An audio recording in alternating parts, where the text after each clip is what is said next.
First got interested in stand-up paddling when I was about 3 years ago, I guess, and I've always surfed all my life. Dad taught me to surf when I was 3, so I've been in the water, and then when stand-up paddling came along, gave it a try. But yeah, it was 3.5 years ago I picked up the paddle and jumped on the board. Started as a hobby. I thought, it looked fun at the time, and the guys in Australia who were doing it then, they made it look easy. But I jumped on it the first time, and it was pretty hard, but I got used to it. And it started as a hobby, but now it's full-time competition. I guess when I started competing in stand-up paddleboard competitions, I started doing quite well in competitions and then winning competitions. I thought, oh yeah, this is good, and it was a good compliment to my longboarding as well. Competing in both longboarding and stand-up paddling. But after a while, stand-up paddling took over, and longboard's taking a step back. So I find stand-up paddling is really challenging, and that's why I love it. And I feel like other surfing, you can't push yourself as far as you can with stand-up paddling. I try not to change my life too much for the sport.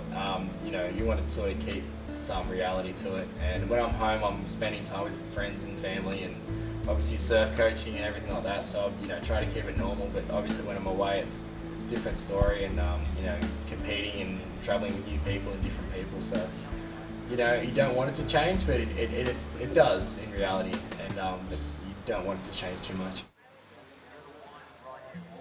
Yeah, definitely value family and friends. I think being away for so long, I don't think I've been back to the Gold Coast in 3 months or something. So it's good to get back. This is my first day back, and it's good to get back. And this afternoon I'm going to go meet up with some friends, and I was spending time down at my family's house a couple of days before. So them kind of things that they're the little things, or I guess the big things as well, that you always want to keep coming back to and always cherish.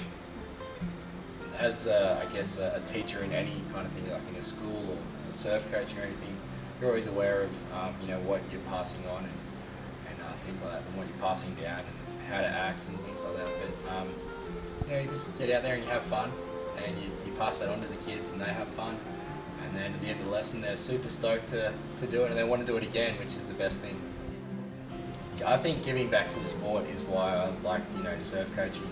And obviously, I've mentioned that I've grown up surfing all my life, and working with younger kids, and even with the older grongs, like the adults who come and get surf lessons. It's so much fun. It's they stand up on their first wave and they look back at you and they've got the biggest smile on their face.